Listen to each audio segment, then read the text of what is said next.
ताज़ा तरीन वीडियोस के लिए चैनल को सब्सक्राइब करके बेल आइकन और ऑल नोटिफिकेशन पर क्लिक करें ताकि आपको मिले हर अपडेट सबसे पहले।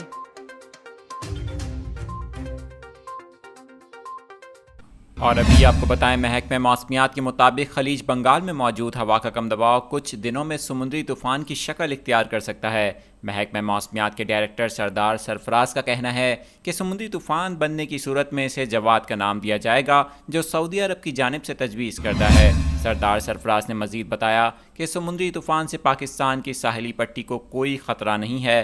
दूसरी जानिब माहिर मौसमियात का कहना है कि आंध्र प्रदेश, उड़ीसा, मगरबी बंगाल और बांग्लादेश इस मुमकिना समुद्री तूफ़ान से मुतासिर हो सकते हैं। इस मुमकिना समुद्री तूफ़ान और कराची समेत सूबा सिंध की मौसमी सूरत हाल के हवाले से हमारा लाइव सेशन आज रात 10 बजे होगा।